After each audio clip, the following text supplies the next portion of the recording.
Hi friends, panchayat തിരഞ്ഞെടുപ്പ് കടന്നെറിയുമ്പോൾ കോട്ടയം ജില്ലയിൽ ഏറ്റവും പ്രസക്തമാകുന്നത് രണ്ട് കേരള കോൺഗ്രസുകളും തമ്മിലുള്ള ഏറ്റുമുട്ടലാണ്. കേരള കോൺഗ്രസ് എം മുന്നണി വിട്ടതിനു ശേഷമുള്ള രണ്ടാമത്തെ തെരഞ്ഞെടുപ്പ്.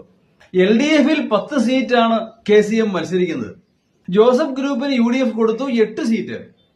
പല സീറ്റുകളും തമ്മിലാണ് മത്സരിക്കുന്നതെങ്കിൽ പോലും ഒരു പ്രാദേശിക പാർട്ടിയായ കേരള കോൺഗ്രസിന് തങ്ങളുടെ അണികൾ കൊടുക്കാൻ സാധിക്കുന്ന ഏറ്റവും നല്ല അധികാര സ്ഥാനമാണ് ത്രിതല പഞ്ചായത്ത് എന്ന് പറയുന്നത്. അതുകൊണ്ട് തന്നെ പരമാവധി ആളുകളെ മത്സരിപ്പിക്കാൻ ശ്രമിക്കാറുമുണ്ട്. അപ്പോ 10 സീറ്റ് അവിടെ, 8 സീറ്റ് ഇവിടെ. തമ്മിലാണെങ്കിൽ പോലും ഒട്ടുമുക്കാലും വേണ്ടപ്പെട്ടവർക്കെല്ലാം സ്ഥാനം ലഭിച്ചിരിക്കും എന്നുള്ളതാണ് യാഥാർത്ഥ്യം. അതുകൊണ്ട് തന്നെയാണ് ഒരു ഒത്തുചേരൽ അല്ലെങ്കിൽ UDF-ലേക്ക് ഒരു മടങ്ങിവരൽ സാധ്യമാവാത്തതും. കേരള കോൺഗ്രസിന്റെ ആചാര്യനായിരുന്ന ശ്രീമാൻ കേമ്പാണ് പറയുന്ന പോലെ പിളരും തോറും വളരുകയും വളരും തോറും പിളരുകയും അതിങ്ങനെ നടന്നുകൊണ്ടിരിക്കുകയാണ്. ഇടയ്ക്ക് ഇവരെ തമ്മിൽ ഒന്നിപ്പിക്കാൻ ശ്രമമൊക്കെ നടന്നെങ്കിൽ പോലും വിജയിച്ചില്ല, വിജയിക്കാൻ സാധ്യതയില്ല. ഈ പാർട്ടിയുടെ ശക്തിവർഗം എന്ന് പറയുന്നത് കോട്ടയം ജില്ലയാണ്.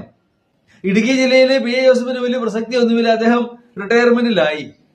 പിന്നെ കാര്യങ്ങൾ നിയന്ത്രിക്കുന്നത് ശ്രീ മോൻ ജോസഫാണ്. അപ്പൊ അദ്ദേഹത്തിന്റെ തട്ടകം എന്ന് പറയുന്നത് കോട്ടയം ജില്ല തന്നെയാണ്.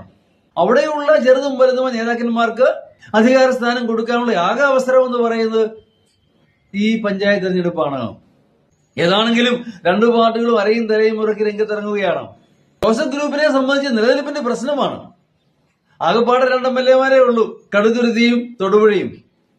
പിന്നെ അടുത്ത ഇലക്ഷനിൽ സീറ്റ് കിട്ടണമെങ്കിൽ, മുൻപ് മത്സരിച്ച് സീറ്റെങ്കിലും ലഭിക്കണമെങ്കിൽ കുറെ പഞ്ചായത്ത് മെമ്പർമാരെങ്കിലും ജയിപ്പിച്ച് കാണിക്കണം, അല്ലെങ്കിൽ UDF ജോസഫിനെ തഴയും. ഒരു സംശയമുണ്ട്, ഇപ്പോൾ തന്നെ മുറുമുറുപ്പാണ് തമ്മിൽ.